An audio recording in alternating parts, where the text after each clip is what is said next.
Hi friends, இன்றைக்கி வரலட்சுமி பண்டிகை. வரலட்சுமி கொண்டாடின எல்லா ஃப்ரெண்டுங்களுக்கும் என்னோடய வாழ்த்துக்கள். இன்றைக்கி வீட்டில் சாமி கும்பிட்டுட்டு அப்படியே இன்றைக்கி சாயங்காலம் கோயிலுக்கு போயிருந்தேங்க. கோயிலில் போயிட்டு சாமி கும்பிட்டுட்டு வந்தேன். எங்கள் வீட்டு பக்கத்துலேயே இருக்குது சிவன் கோயிலுங்க.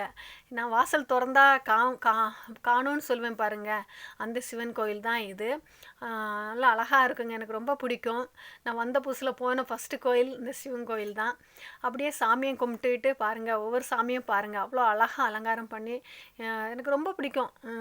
ஒவ்வொன்றா போய் சாமி கும்பிட்டுட்டு, அதை விட மெயின் என்னென்னா, கோயிலுக்கு போனால் 1008 கஷ்டத்தோடு போவோம்.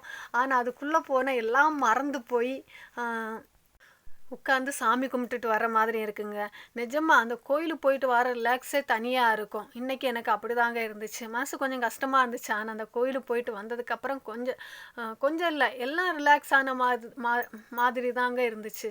சாமியை கும்பிட்டுட்டு கொஞ்ச நேரம் உட்காந்துக்கிட்டு அப்படியே எழும்பி வந்துக்கிட்டு அப்புறமா தான் இங்கே மஞ்சள் குங்குமம் தரக்க வேண்டி கூப்பிடுவாங்க. இன்றைக்கி கோயிலில் வேறு கூட்டம் ரொம்ப கம்மியாக இருந்துச்சு. ஏன்னா வரலட்சுமி பண்டிகைனால எல்லோரும் வீட்டில் சாமி வச்சுருப்பாங்க, வரலட்சுமி அம்மா வச்சுருப்பாங்க. எல்லாரும் மஞ்சள் குங்குமம் எடுக்க சொந்தக்காரங்க ஃப்ரெண்டுங்க எல்லாம் வீட்டுக்கு வருவாங்க சொல்லிட்டு நிறைய பேர் வீட்டிலையே சாமியெல்லாம் ரெடி பண்ணி கும்பிட்டுட்டு இருப்பாங்க. அதனால இன்னைக்கு கோயிலில் கொஞ்சம் கூட்டம் கம்மி. கொஞ்சம் நிதானமாக உட்காந்து சாமி கும்பிட்டுட்டு அப்புறமா மஞ்சள் குங்குமம் எடுக்கிறதுக்கு வேண்டி போயிருந்தேங்க. ஒவ்வொரு வீட்டில் வரலட்சுமி அம்மாவை எவ்வளோ அழகாக அலங்காரம் பண்ணி வச்சுருக்காங்கன்னு பாருங்களேன், அவ்வளோ அழகாக இருக்குது. ஒரு வீட்டில் போய் மஞ்சள் குங்குமம் எடுத்துகிட்டு வந்தேங்க. பார்க்குறதுக்கு எனக்கு ரொம்ப மனசு திருப்தியாகவும் இருந்துச்சு. நிஜமாக மனசில் இருந்த எல்லாம் இறங்குன மாதிரி இருந்துச்சு. இதுக்கு வேண்டி தான் அப்படி இருந்துச்சோன்னு எனக்கு தெரியல, ஆனால் எல்லாம் இறங்குன மாதிரி ஆயிடுச்சு. ரொம்ப ரிலாக்ஸ் ஆயிடுச்சுங்க.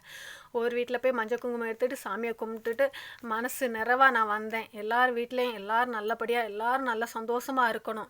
எல்லா ஃப்ரெண்டுங்களும் யூடியூப் பார்க்குற, இந்த வீடியோ பார்க்குற எல்லாரும் அப்படி தான், எல்லாரும் நல்ல சந்தோஷமாக நல்ல செல்வ பாக்கியத்தோடு நல்லா இருக்கணும் நான் மனசார வேண்டிக்கிறேன்.